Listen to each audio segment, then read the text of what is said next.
Okay, good evening. Most of you know that I'm a longtime member volunteer of the museum here in Golden. That time goes back to even before the year 2000. My interest in trains and railroad goes back to when I was a pretty small kid. Um, this event started, or the concept for this event started probably 2 or 3 months ago when Dave Sanu, who has an interest in military aviation, asked me if I'd be interested in talking sometime about my exploits in Vietnam and if I had a few pictures to show. And my thought was that would evolve into 2 or 3, 4 people very informally, just doing what Dave had asked.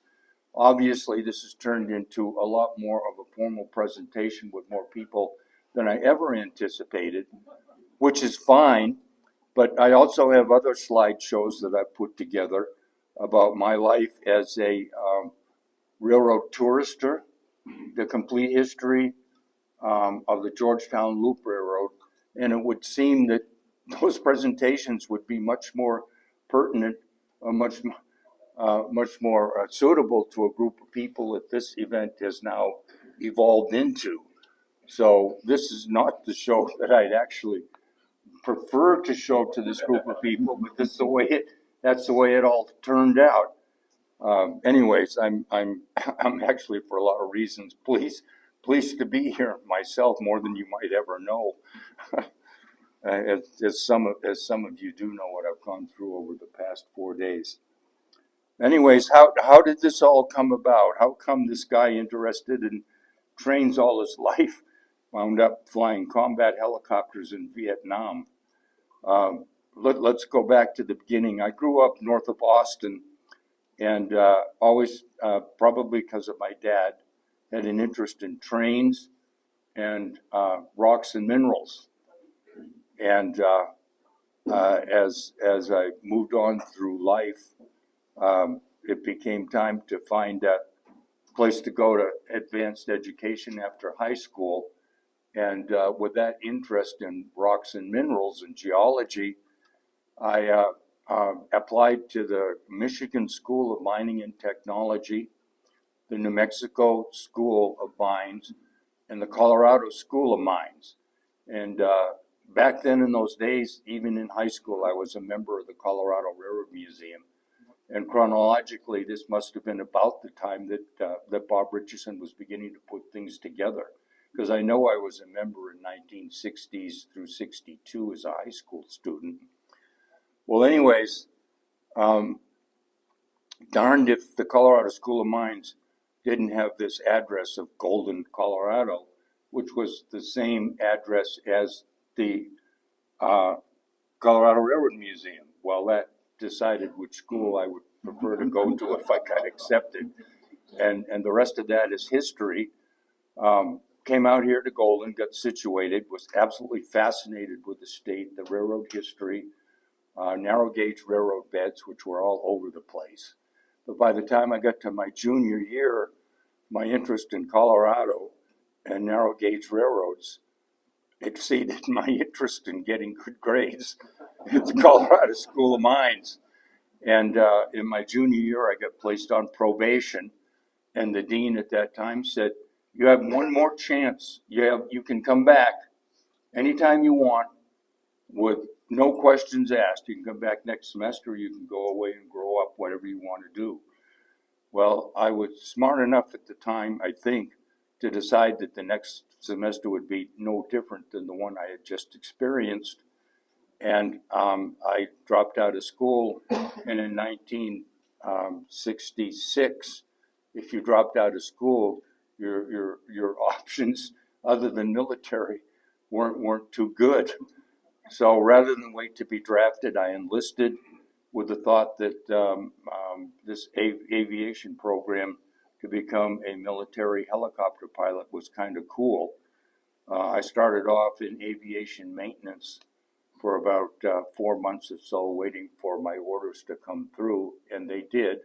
And I went to flight school and became a Army combat became an Army helicopter pilot, which was kind of different than what I've been interested in. I mean, trains don't hover, none of that cool stuff, you know. After about 9 months of training, we were given a month off and then an all expenses paid 12-month vacation to Vietnam. And anyways, that's how I got interested in aviation. 12 months later, I was successfully done with Vietnam in one piece. The initial 3 years for enlisting turned into 4, and then 4 turned into 5. Promotions were pretty good back in those days, and I ended up staying in for 5 years. And in 5 years, I went all the way from E1 to O3, which is captain. And in these days, that just doesn't happen. You don't do E1, E2, E3, E5, W1, W2, O2, and O3 in 5 years. So anyways, it was an exciting period of time out of my life. I didn't stay in aviation. After 5 years, I got back and took Dean Smiley up on his offer and finally graduated from the School of Mines in 1975. My interest in trains, of course, continued. My thought was, as soon as I got out of the Army, I'd come over here and part of the Railroad Museum. But then I ran into Lindsay Ashby and the beginning of the Georgetown Loop Railroad, which is another slideshow I'd love to present because I've documented everything in videography, in video, and not video, but in slides from the very first day that a piece of equipment. You might remember that there was a refrigerator car that was stored over at the Federal Center for many years when they were first getting started with the State Historic Society. And when I found out that was going to be moved to Silver Plume, I went up there and took a picture of it. And I have images all the way to the end. And that's another good slideshow, but that's a story for another time. With this group of people and the number of people here, I'd much rather be showing that than the Vietnam show that was just going to be between me and Dave and a couple of other people. But anyways, after all that babble, let's go to Vietnam. The first image here is in, I think it's McCord Air Force Base in Washington, with a bunch of officers and senior enlisted men loading on to Northwest Orient 707 to fly to Vietnam. There we are, just all waiting to board for our beginning of our 12-month experience. Late, you know, the time change over there is so different that I think this is early in the morning of the next day after a long flight. That's on Wright Base, about ready to turn final to land at Cam Ranh Air Force Base to begin my exploits in Vietnam. And I don't have a pointer, but you'll notice where the peninsula gets narrow, there's kind of an elongated linear feature that is Cam Ranh Air Force Base, with Cam Ranh Bay to the left and the Pacific Ocean to the right. So after you first land, you need to go to some place until you get assigned to a particular unit. So this is where all the replacement officers that are just ready to charge into the war and do everything they need to do at the replacement battalion for the officers. A lot of those guys are the guys that I went to school with. I was assigned to the 1st Aviation Brigade, which was up in Nha Trang, probably about 20-25 miles up the coast. So they brought us all up to there, and then we got assigned to a battalion. The battalion I was assigned to was the 10th Battalion under the 1st Aviation Brigade, and it was right back down very close to Cameron Bay. So we had to load up onto C-130 to fly back down to where I had started out after I got off the plane. Flying on the C-130, of course, all this stuff was excitement because it was all new and interesting to me. This is looking out of the webbed doorway from the back of the C-130 down onto Nha Trang Airfield right after we took off and started to head back down south again. Apparently, sometime later, I had the opportunity to go back up to Nha Trang to find out more about my assignments. This is the coastal beach in Nha Trang. You can see some of the military ships in the background where I waited until that Huey above my head was flying along the beach to just stimulate me and get me more excited about what I was going to be doing. Here we are back down to Dong Batin, which is just a few miles west of Cam Ranh Bay from where I started. This is the base area for the 10th Battalion, which was the next level, down level of assignment that I had in Vietnam, which is the battalion headquarters were behind me. But the battalion, 10th Battalion, had had four aviation companies underneath it. And I was fortunate to be assigned to the 92nd, which is right across the street from the 10th Battalion. And that's where I spent my whole 12 months. You can see that Vietnam, if you take away the war environment, is really a very beautiful country. Little warm, little humid, but other than that, a very beautiful country and an interesting place to be. This is where we all stayed. We had these wooden hooches that were well barricaded with sandbag bunkers. Compared to the life environment for a lot of guys in Vietnam, we were pretty comfy.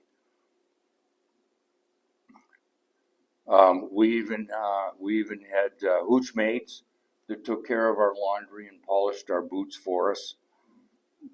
That's the gal that was my hooch mate. Her husband was a captain in the Vietnamese Army. And of course, I didn't appreciate much of that at the time, but she had a pretty good life, but her husband was gone all the time. So she went through the process to become a hooch mate for those of us that wanted to have some type of care taken care of us in our clothing and clean our room. So this is one of the very first missions that I went on.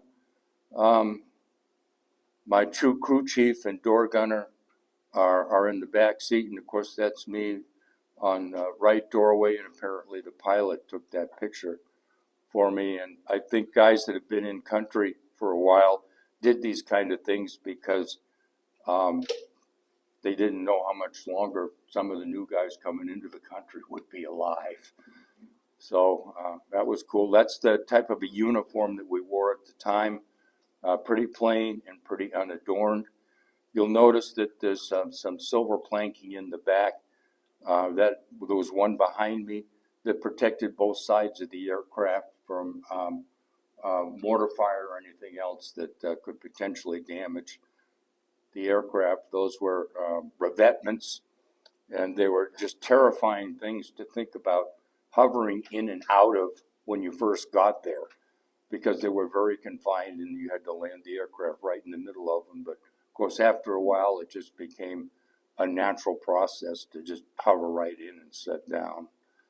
This is the next major Vietnamese city north of Cam Ranh called Nha Trang, which had this very prominent Buddha up there on the top of the hill. It was always kind of interesting to use as a landmark. You'll notice that the image was taken, of course, from a helicopter that I was flying, not very not very high in the sky with pretty low elevation. Flying over in Vietnam was a unique experience because basically you had no flight rules. I wasn't aware at the time until I got home how restricted flying is in the United States. In Vietnam, your rules were to complete the mission, come back alive, and don't ruin the helicopter. I mean, those were the flight rules. You could do any stupid thing you want to do. By example, the book says that in formation flying, you should be no closer than 3 rotor diameters from the helicopter you were flying with. If it was kind of a nice smooth day and the other guys didn't mind, we'd overlap rotors just for kicks. Talk about being stupid. But we were free to be as stupid as we wanted in Vietnam. These are just photos of some of the some of the environment up there in Nha Trang. I mean, I was always probably a little more interested in the culture and geography of the country than some of the other guys. Most of the guys carried either M16s on the back of their seat in the helicopter or a 45 or a 38 slapped around their waist. I always had a camera instead. The little specks on the rice in the back are all flies. This is the interior of the hooch that we had. We had the table, or 2 of us per room, and a bunk bed behind me. A lot of us had air conditioning. So I had my roommate at the time take a picture of me reading a letter that came from my wife about once a week. Most aviation companies had their base, but they were obligated to have a remote location up in the mountains to be able to provide air support quicker to people that needed it. And of course, we were in these, I think they were GP-10 tents is what we lived in. And we lived in the dirt, in the mud.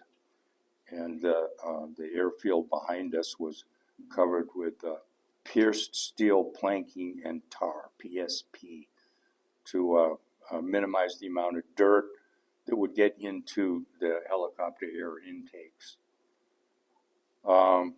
Crew chief and door gunner filling up the Huey, the UH-1 Huey with JP-4 fuel. You can see the M60 mounted machine gun, 1 on each side, that would provide us with a little bit of support on landing. We'd have a little bit of fire opportunity if we needed it. Nice picture of a CH-47 Chinook helicopter built by Boeing, just doing its heavy lift thing to set up a fire base. I found out later from someone who saw these images that this helicopter disappeared the next day and was never seen again. That is the result of what they call the B-52 airstrike or an arc light. They would drop a continuous series of bombs out of each side of the aircraft, and this apparently was identified as a military target, and it's just an explosive environment that I don't know how anybody could ever survive. You can see all of the bombing craters kind of left out of the left side of the aircraft, and on the right side of the aircraft that continued for probably about a half a mile. And it was just an unbelievable experience to see this happen. Sure glad I was never underneath one of these things. That was the general impression that the GIs had of Vietnam. That they were in the back seat of my Huey helicopter that day, and I was probably in the right front seat and just turned around to take that image. Okay, this is basically what our bread and butter was all about. We did we were called an ash and trash company because we would provide support in any way the battalion asked us. We could be carrying around high field grade officers who are in command and control. We'd be flying in a large oval way above everything that was happening so that the senior officers could direct below. We could carry around a paymaster. We could be support of ARVN, our Vietnamese military operations for the whole day. This day we were supporting an infantry company and making the typical combat assault. So you can see there in the distance where there's a little bit of smoke, that was the landing area that we were being prepared to go into. We probably had about 5 or 6 helicopters. We had to approach the landing zone in formation, unload all of the troops, and then successfully take off. As a part of landing in a combat landing zone, the first thing that we did to support our operation, we didn't do it, was they would prep the area with artillery. They would just blast the living daylights out of this landing zone with artillery until we got to the point where it was really too dangerous to be in that close proximity to the exploding rounds. At that point, the artillery would back off, and we'd have one gunship on each side of our approach flying in a oval, so that when one gunship was just completing his run, he would curve around to the right to go back to continue the oval at about the time the other gunship was just beginning his approach, firing M60s, grenades, or rockets. And they would follow us down until we were getting too close to each other, and they didn't want to shoot us out of the sky.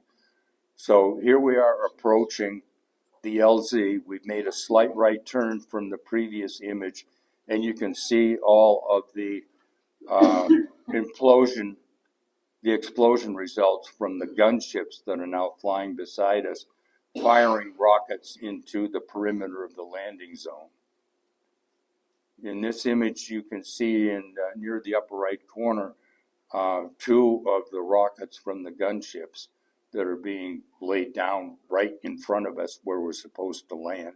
And you can see the impact of all of the other rockets that have landed just prior. So all of this is just happening around us as we're trying to land in the combat zone. It's kind of an exciting event, to tell you the honest truth. This is the only time that I asked the other pilot to take us all the way in so that I could take this series of images. I mean, that's kind of another stupid thing to do. I mean, you're supposed to be on the controls so that anything happens to either one of you, the other can take over. Here we are on short final, and the rockets are still coming in and landing beside us to provide the support and hopefully keep the bad guys to have their head down. Then this is the most vulnerable point in the time we've landed, and this is about the time that the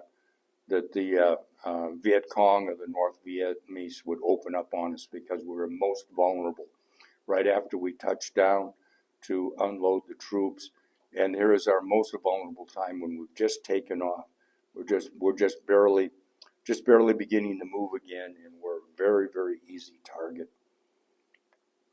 But this combat assault went successful. Everybody got out of it okay.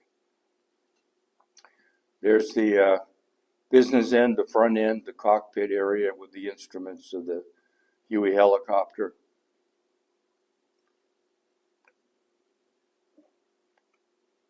Nice side view of a UH-1H Huey helicopter, which of course was the main icon of the Vietnam War pretty dependable, pretty reliable helicopter. Not too complicated compared to the Blackhawks that they fly today. This is a civilian airfield. A lot of time we'd stage our combat assaults or whatever support we were providing out of a regular civilian airfield. You can see some of the Air Vietnam DC whatevers, DC-6s in the background while we were waiting to load up and go do to whatever our assignment was that particular day. A lot of times there'd be some downtime before we were actually called to action. Of course, this was the time to gather around the helicopter whose crew chief had the largest amount of sea rations. So we'd all gather around and raid this guy's sea rations. Here's an approach to another combat assault. I just took this one image before we got to the area where it was getting kind of hot. That's in trail formation, 1, 2, 3, 4, 5, 6, 7. I guess I was the 8th ship in trail formation. We'd catch catnaps anywhere, anytime. And that was one of the most interesting things that I got quite a few pictures of, all of the positions that the pilots and the guys in the back, the crew chief and the door gunners would get into to just catch up on just a little bit of sleep between when we weren't obligated to be flying. Had to take pictures of other aircraft, and at that time I kind of was captured by, my attention was captured by helicopters that were named by people in my family. My sister's name was Ann, so I certainly had to take a picture of that CH-47, little Annie. There we are back up at Bao Loc in the highlands of Vietnam, which was where we had our outpost and our obligation to provide support closer to where it was needed so that we didn't have to fly for an hour en route to get to where the military operation might be. Sandbags looked pretty cool, but the top of the cots we slept on were about the height of the top of the sandbags. So I guess the idea was if you heard incoming, you were supposed to roll out of the bed into the dirt and mud underneath the floor. Accidents happened. That guy made a landing a little faster and under less control than would have been advisable. You can see he's flattened the skids and broke the tail boom in the back. One of the things that was incredibly interesting when we were flying support for MAC-V, they usually had a landing pad downtown near the middle of the particular city. And when we landed, we just attracted little boys from all over the place who were just fascinated with our flying machines. And they just showed up from all over the place because they wanted to see and hear and talk in their own language about what the heck it was that we were doing. But they were just fascinated by our helicopters. And of course, what they also liked was when we took off and created all that rotor wash. It's a wonder we didn't blow some of them away. They were so skinny. This was the base of the 155th Assault Helicopter Company, which was a sister company to the one that I was with under the 10th Battalion. They were up there in the mountains. We were asked to go up there to support or augment their operations for a larger operation than what they could handle on their own. And of course, that night we got bombarded with rockets because apparently the VC, of course, knew that we were there, and that's their officers' club the next morning. Took a direct hit right on the middle of the building. That was my fellow pilot that particular day. We spent the night in that bunker. Can't point. The bunker in the background is where we spent the night listening to the barrage of rockets that landed all around us. So I thought it was cool to take a picture the next day of where the closest 155th rocket landed to where we were sleeping that night. And of course, they were landing all around us. Another thrilling evening in Vietnam. I had a direct hit on one of our helicopters.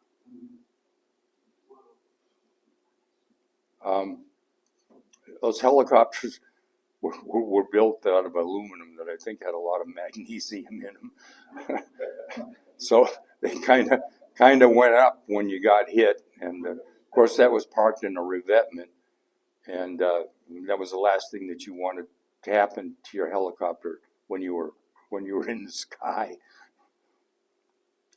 There's a nice image of the helicopter in a revetment that provided pretty good protection for the helicopter from mortar blasts that might blast laterally. As I mentioned, our base with the 92nd Assault Helicopter Company was very close to Cameron. And for some stupid reason, we had to go over there and provide protection to F-4s. Anyways, I thought it was kind of cool that we landed on the same ramp with the F-4s, and it's kind of cool because that was a situation that we didn't wind up in too often. Pretty unique. I don't know actually what we did that day or how long we stayed, but we were assigned to go over there to that F-4 ramp and accomplish something. Let's see, this is the area of the 92nd Assault Helicopter Company with Cameron Bay and the Cameron Air Force Base runway in the background. You can see that linear feature. That is the Cameron Airfield. Then the bay, and then the home of the 92nd Assault Helicopter Company and the 10th Battalion in the foreground. And that black area is the revetment where we kept all the helicopters in the embayment area. To the left, you can see the hoochers, or the buildings that we lived in. And then further to the left is the 10th Battalion headquarters. All that white stuff is pure white sand. Another image, flying from Dong Ba Tin, which is where the 92nd Assault Helicopter was, up to Nha Trang.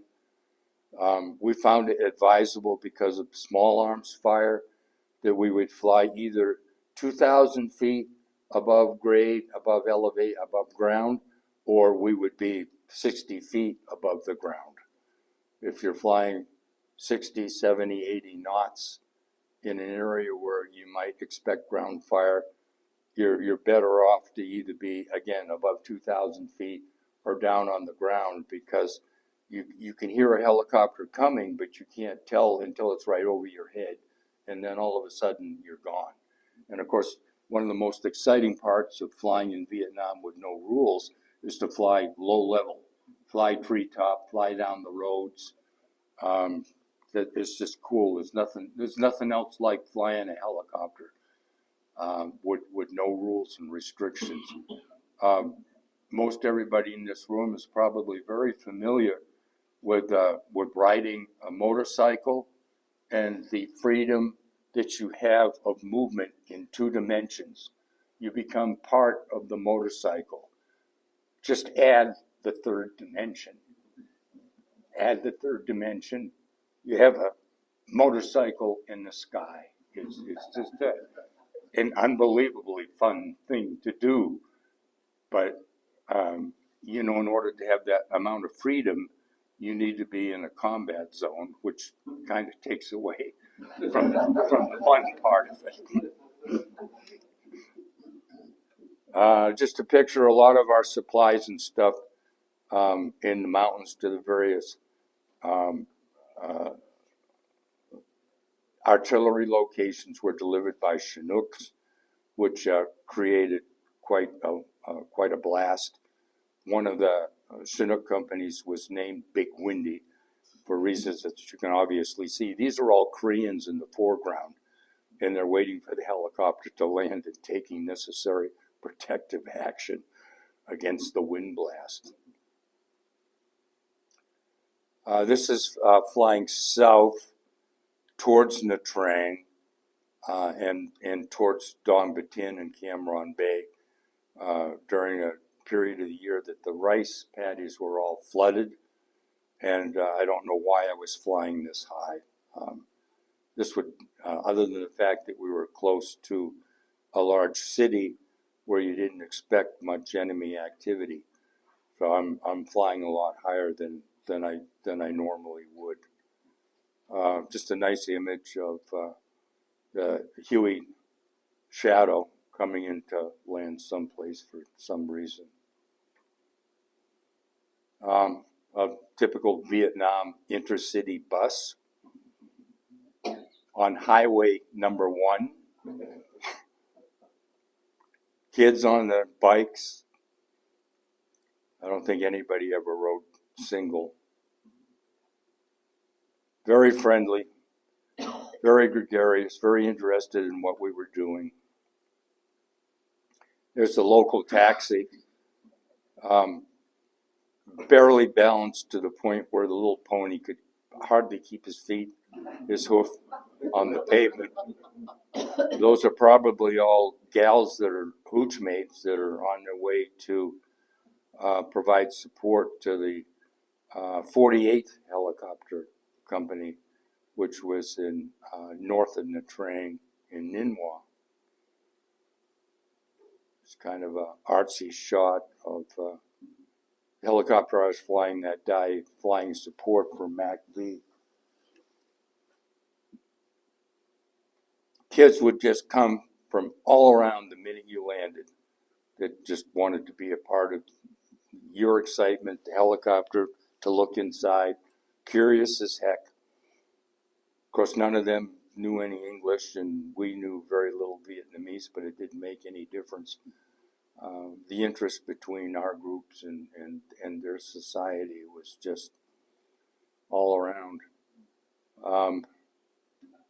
Kind of a real neat picture through the chin bubble of the left seat of the helicopter when the kids come running around. I was later told by other people that that was one of the stupidest things in the world to do, because they'd come up, the kids would come up with hand grenades and come up and be friendly like that, then drop a hand grenade underneath your trim bubble, and then go running off. But this was when I was kind of dumb and interested in the kids. And another neat picture. Interesting mission at Nha Trang, again north of where we were been, was a base for the Recondo guys that had to learn how to get into areas where we couldn't land, where we could only hover. So there were different ways to do that, and one was this ladder system.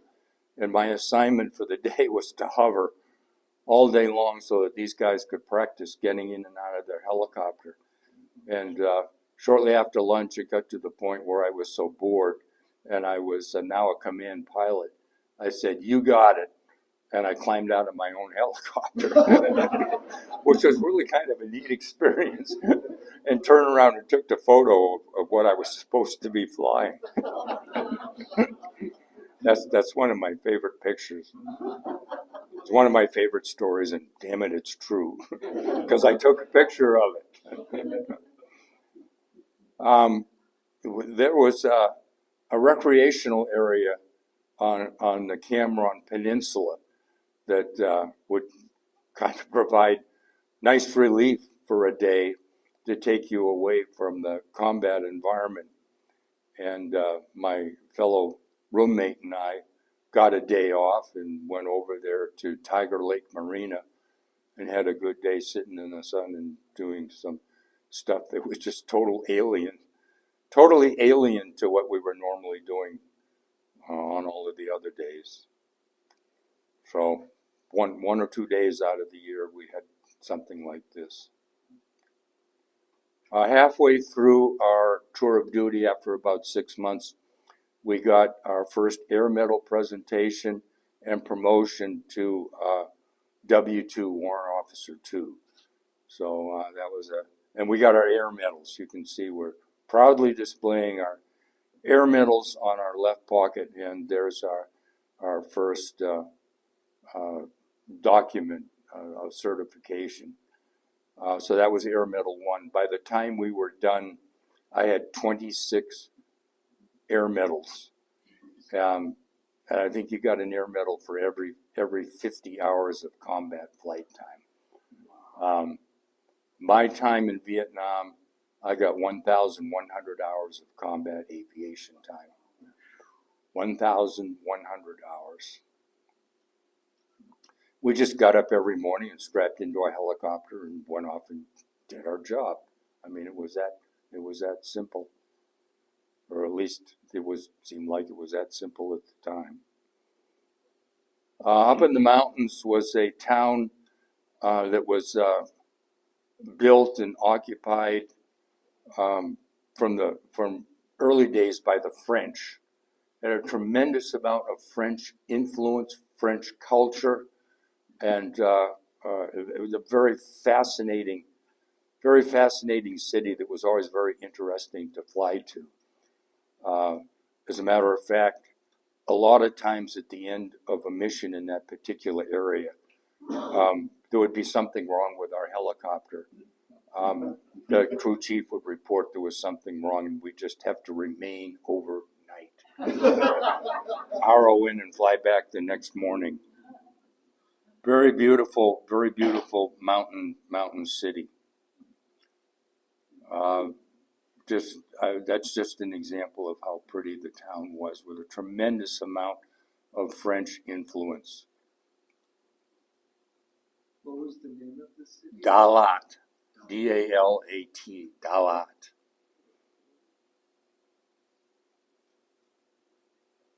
Very clean city, well maintained. Just a nice image of UH-1H on the airfield at Dalat. My daughter, we named her Barbara Ann, so certainly had to take that photo. Platius Porter, thing could land and take off in 50 feet. Unbelievable. All power. There's the Army Otter. This is at the airfield up in Dalat. The mountain villages with the mountain yard people felt that they needed some protection around their villages. I sure wouldn't want to walk into that from the left side. Those are all sharpened bamboo stakes put into the ground with their ends dipped in cattle poo, which would make for a very unhealthy situation as far as infection goes if you ever walked into one of those. But that's a pretty forbidding perimeter. This is the level, the level of the people that we were supporting a number of times up in the mountains, the mountain yard people. They lived a pretty primitive, pretty primitive environment. So that juxtaposes a modern UH-1 helicopter on top of these people that lived a pretty primitive life. But they were part of the people that we were supporting through the Military Assistance Command and the ARVN, the Vietnamese Army. That's back down to Nha Trang, a C-130. You can see the compression waves and the high humidity when they're on takeoff. There's a DC-3 that's been converted into a gunship. You can see three miniguns,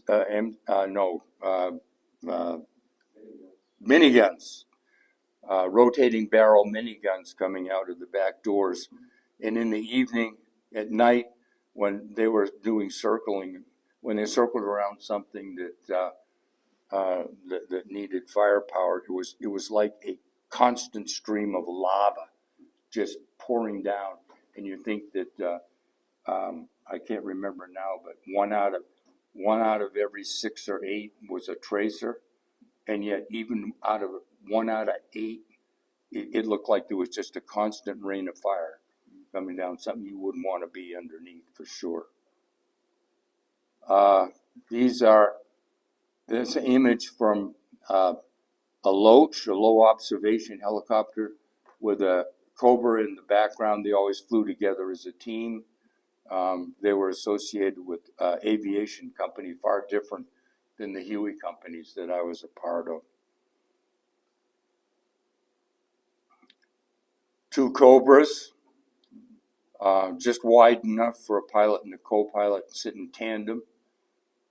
Obviously, because they presented a pretty small silhouette coming in forward. There's the pilot's cockpit in the front end of the Cobra. About as wide as a sunfish, really, if you stop to think about an equivalent in the fishy world. That's back up at Bow Lock, where we had that remote location with all of the fog early in the morning, with a couple of gunships, non-troop carrying Hueys, sitting on the pad. Time for a little nappy bye for Bill, waiting for whoever was supporting that day to tell us to wake up, time to go do something. Air America was kind of a private helicopter support organization to U.S. military operations. They were totally private, and who knows what kind of things they were doing.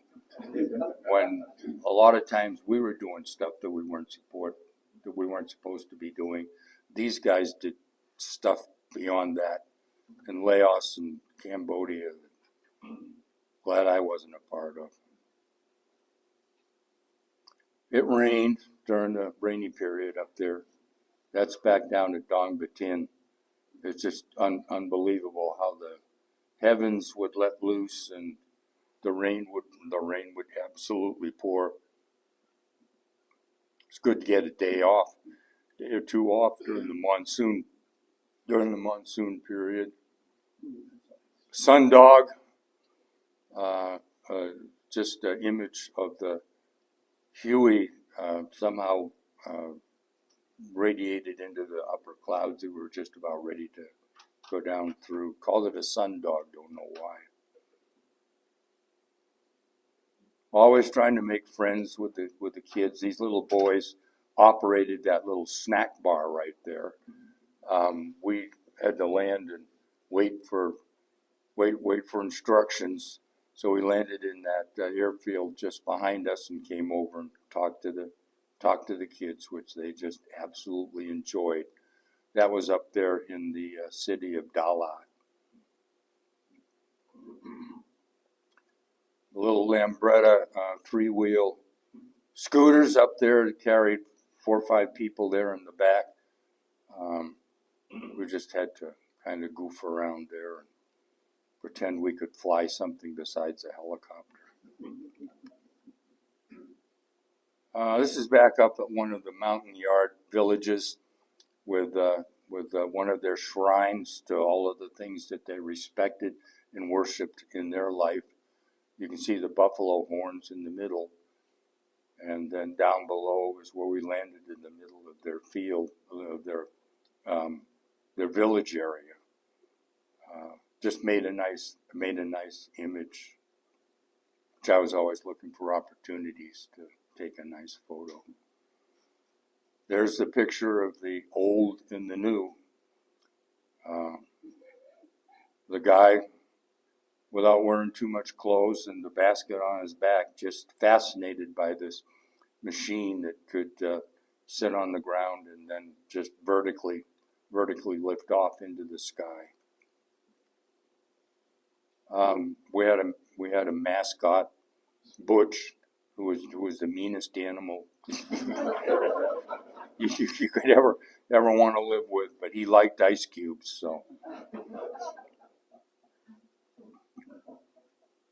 about 3/4 of the way through our tour of duty, my tour of duty, they came out with new uniforms that were made out of Nomex. Prior to that, we were wearing cotton uniforms, pretty much the same as those right there. But as you know, the Nomex was supposed to be fire resistant, and helicopter pilots were given first opportunity to be able authorized to wear these uniforms. And that was the very first day we put on our brand new Nomex uniforms, which we called No Burn Me suits.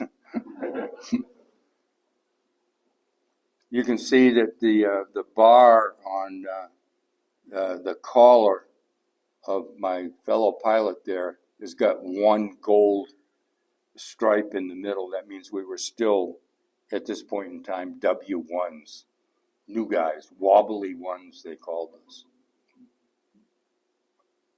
When we first got to Vietnam as W1s and we had to go up for a check ride, the first instruction was, don't touch a damn thing until I tell you to. You see those controls? Don't touch. This is towards the end of my duty. I don't know why it still looks like a W1, but by this time I had become a little bit more familiar with the crew guys in the back. So they made that little placard for me. I was Rocket Robie. Nice image of two ships in formation.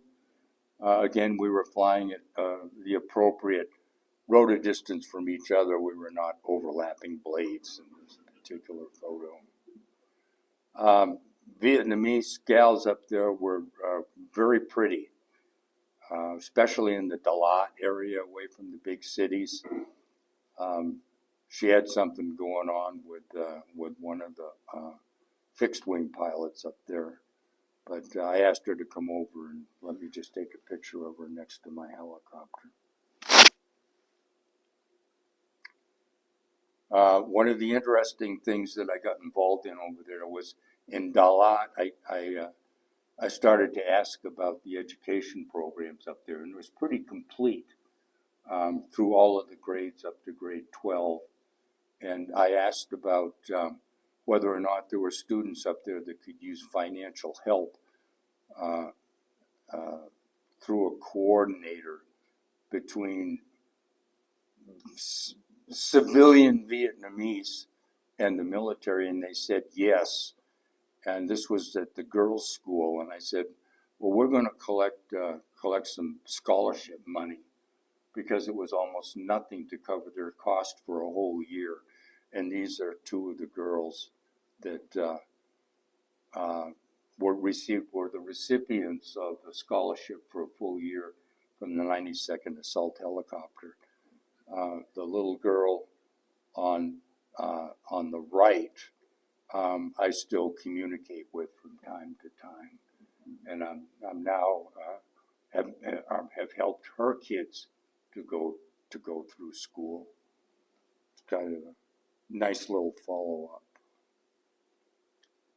up. This is back up at the runway in Dalat, and for this particular day, the crew chief had just really polished up the plastic. So this was time for a nice reflection picture. I'm taking the photo, obviously, and there's my co-pilot to my right, and then in the back is the crew chief and door gunner. Kind of a cool image. This is one of the Huey gunships, and the pilot and his crew chief and door gunner are loading up the ammunition into the miniguns. This is a minigun ship. You can see the rotating rifle barrels towards the front.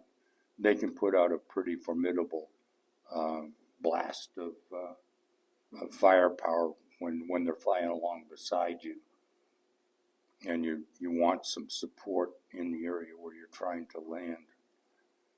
So he's filling up the pockets where all of the ammunition is stored. You can also see underneath the minigun the rocket pad. He could also fire those in support of your combat assault. Let's see.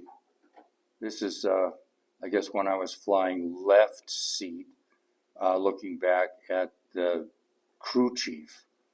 Crew chief on the right side, door gunner on the left. Basically, they had the same responsibilities to carry the M60. Each had an M60, and that was the only firepower that you had, unless you had a 38 or an M16, and my camera didn't do me any good.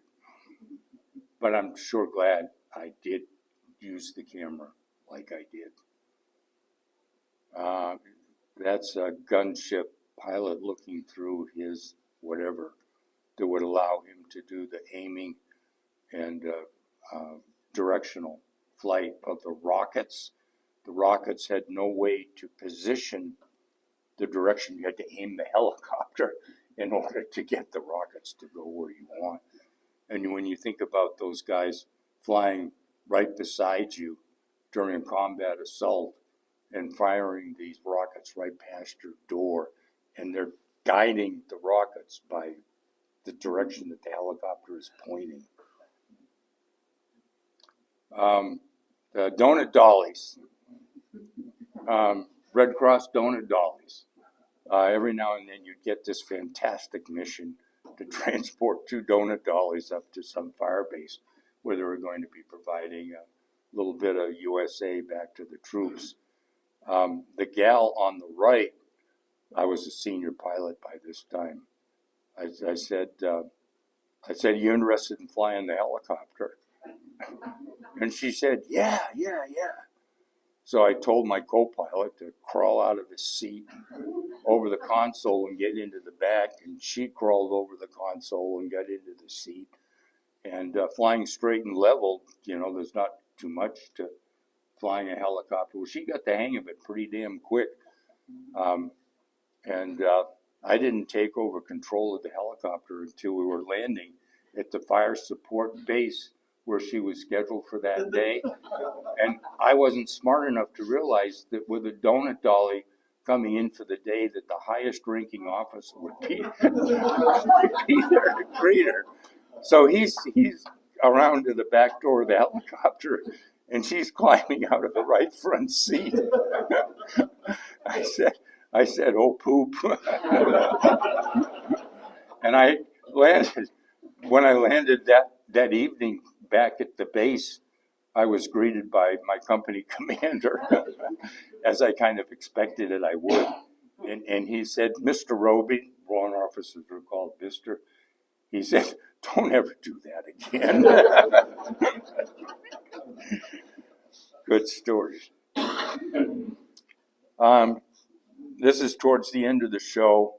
That's Cameron Peninsula in the background, in the center of the photos, and the Pacific Ocean in the back, and then Cameron Bay in the foreground. Yeah. The 92nd Assault Helicopter formed up in Fort Carson, and it was a number of months before the helicopter was deployed to Vietnam. So some of our enterprising and artistic crew chiefs decided to fix up their rocket pods, and obviously they had a lot of time on their hand because they did a fantastic job. And of course, not to be outdone, another crew chief said, well, we need to have a Budweiser rocket pod too.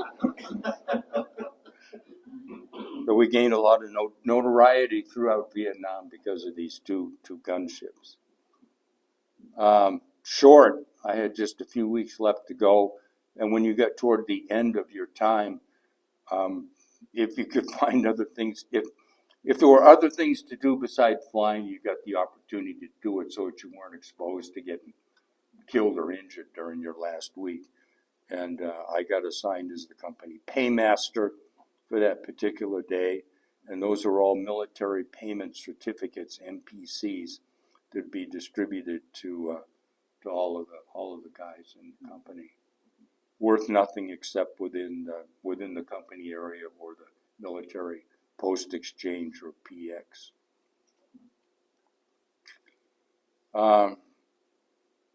Just a nice picture that I had my fellow pilot that day take of me in the doorway of the helicopter I was flying that particular day.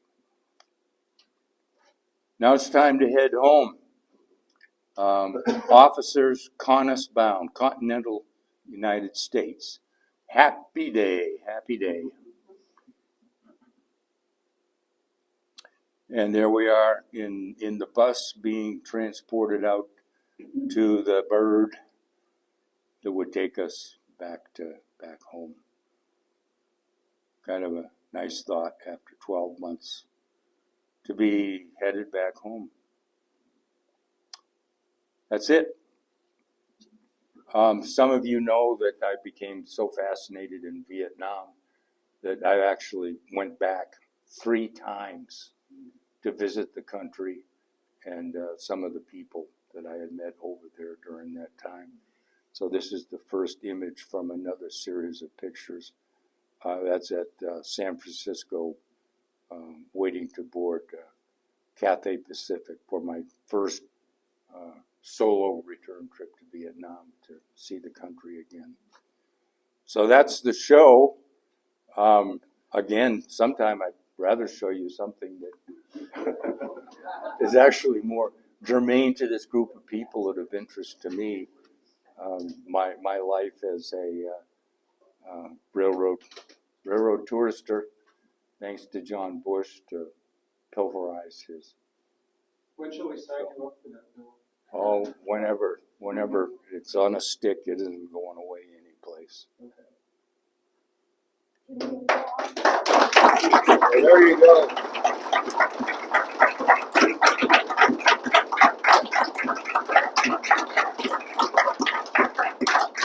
That was a pretty exciting chunk of time out of my life that was just so foreign and alien to what I had been before and what I became later.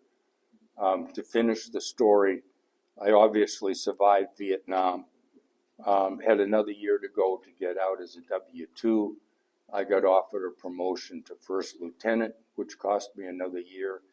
A year time and grade in first lieutenant, and got promoted to captain. And 5 years, I said, that's it, I'm out.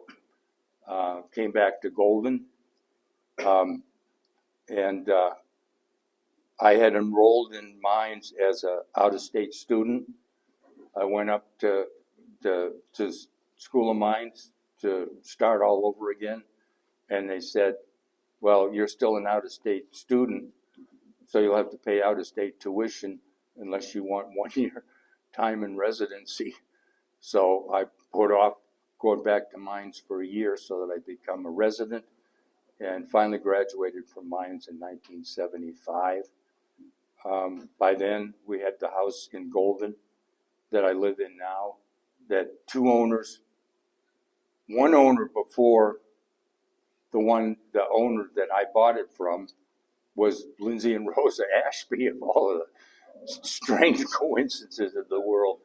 We bought the house from the people that Lindsay and Rosa sold it to. But anyways, that got me in up there at Georgetown, Silver Plume, even though it was a state project. That got me up there pretty darn quick. And of course, Lindsay and Rosa and I have been close friends forever. But with a daughter in kindergarten and a house, I wasn't ready to go out and pay the dues that normal geology students do, No Name, Alaska, or Possum Flats, Oklahoma.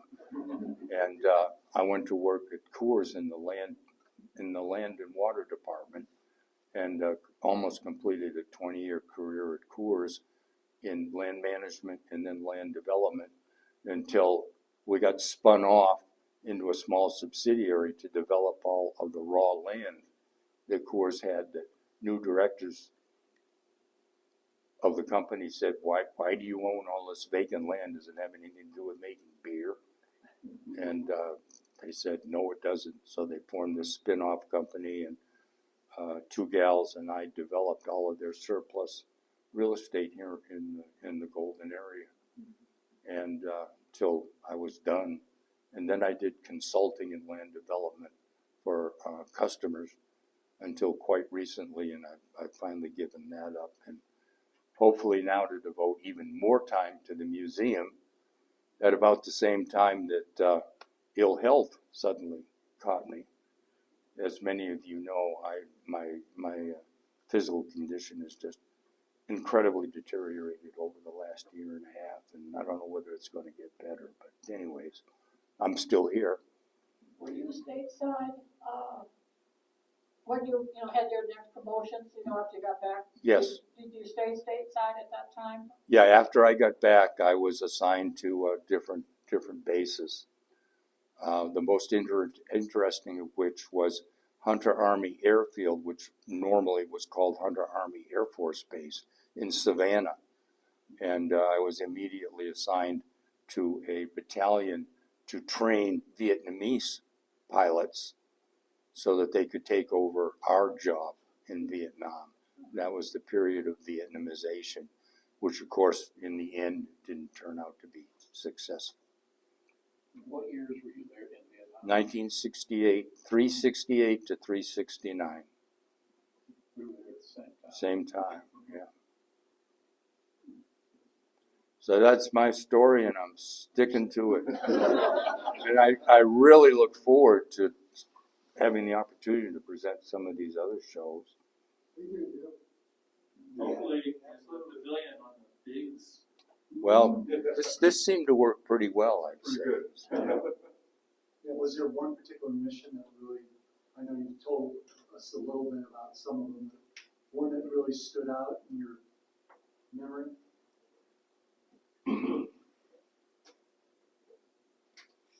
Actually, no. We were, like I said, an ash and trash company rather than one that was dedicated to combat work the whole time, which in a way was kind of nice because our missions, a lot of our missions weren't nearly as dangerous as what some of the other guys were doing all of the time. Like I said, we'd get up in the morning and find out whether or not we had a combat assault or whether or not we were carrying around Vietnamese. So no, there's no one particular mission in mind that stands out, other than the combat assaults, which were pretty much all the same. One just as exciting as the other. You should tell about some of your rail training you did over there that you've shown. Oh yeah. Of course, if there were railroad tracks, I'd be low leveling along the railroad tracks.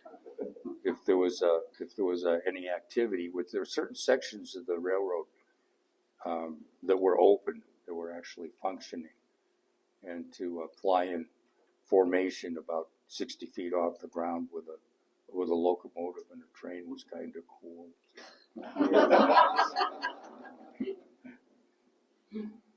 So were they running steam in Vietnam still at that time? Or? In the north Vietnam, they were out of Hanoi, but of course I didn't want to fly up there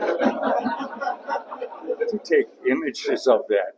So all I ever saw and took photos of was the diesel units, which I didn't include in any of this show. It's only appropriate, I mean, to mention the steam-powered helicopter. Yeah.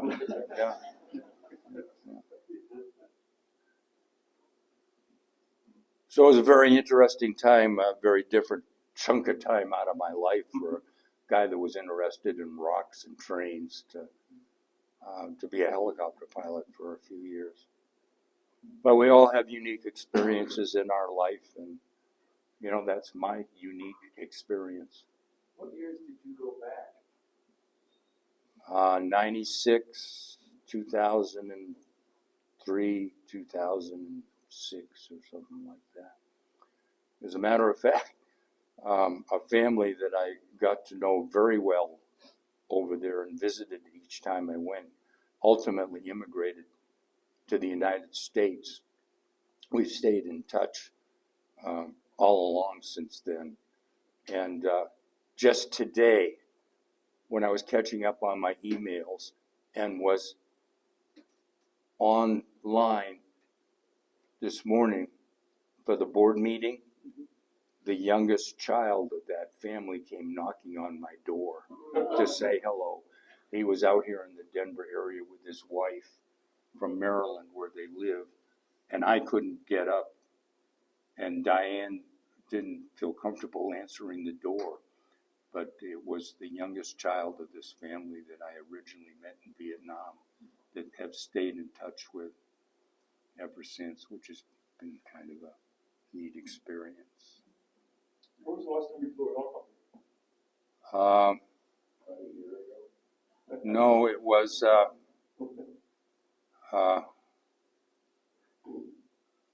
what was it? 091 was allocated to the Smithsonian. What was the name of the? Can't think of the name of the building or the name of the exhibit. It was a chronology of all the military war activities the United States has been involved in. And of course, the Smithsonian does things up right. They started with an area that was dedicated to George Washington. Well, and of course, there was a mannequin in there that was wearing the actual uniform of George Washington, which is, the way Smithsonian would do something. But they carried through different progressive venues or exhibit areas all of the different wars. And of course, the highlight of the Vietnam War was the installation within the exhibit of a full-size Huey helicopter, 091. And before they put this whole exhibit together, it made a whole tour of the nation. And as it was going through Denver, I had an opportunity to fly 091 from the military ceremony out to the Lowry Air Force Base facility. So that was about 20 minutes of flight time. And I've had other opportunities to ride in a helicopter, but no way am I going to say the last time I was in a helicopter was in the back seat. I mean, it's front seat on the controls or nothing at all. You guys still have your museum? Yes. Yep. Mm-hmm. Yeah, we have a chapter of the National Vietnam Helicopter Pilots Association here in Denver, Rocky Mountain chapter. And we hosted the 2001 National Reunion, and when it was all over, we took a deep breath and we said, now, what the hell are we going to do? Because we had 40, 50 guys put together, and we looked at a number of things, and getting a helicopter, which we could have done, surplus helicopter, to our group is something that we could have done, but we realized it was a bigger bite than we should take. So we got a hold of a 60-foot highway box trailer. Once we realized that all of us individually had stuff from Vietnam, artifacts, left over in the attic or the basement or in a closet or something like that. And we were smart enough to realize that it would sit there until we died, and then our wives or kids would throw it all out. So we outfitted this trailer with all of our personal memorabilia, and it was enough to make a very interesting museum out of it. It's not complete because it's made out of it's from all of our stuff. And there's a lot of interesting things in there, like the chest protector that we wore, the ceramic chest protector, which, by the way, was made by Coors. This chest protector has got 5 bullet impacts across the front of it. And kids and adults will say, gee, you know, whatever happened to that guy? He's right there, just ask him. He got a sore chest. But everything in the museum is all of our own personal stuff, and we dose at the museum.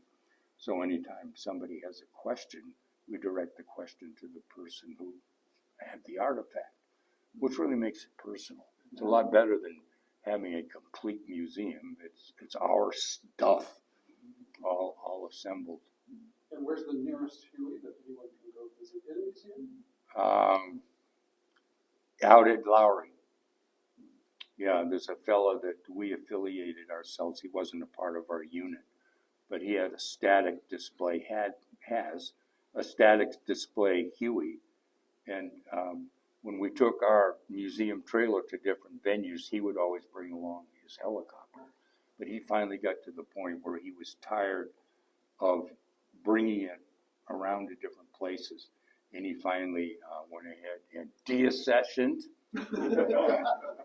deaccessioned the helicopter to the Lowry facility. Wings over the Rockies. Wings over the Rockies. So Just in case you're interested in doing it, the whole setup, more of a revetment idea. yes, yeah. The museum, the trail is very interesting. So it's well worth the time if anyone gets a chance. Yeah, well, we only have it open when it's set up at a venue because everything is loose, and we can't move the trailer from one venue to another without having it all packed up. If you drive along South Golden Road down there where Camp George West is, if you look on the south side of the road, the trailer is very, very conspicuous, very prominent right there on the other side of the fence. That's our museum trailer. The guard unit allows us to use part of their land for storage.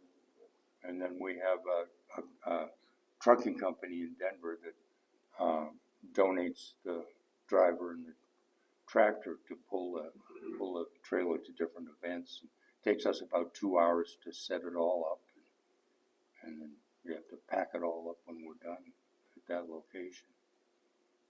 But it is an interesting museum.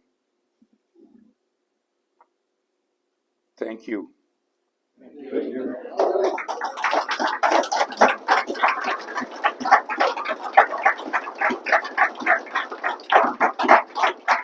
In the interest of making sure that you're available for your next presentation, we'll let you pack up and get ready to go home, because it has been a long day, and we know that. Yep.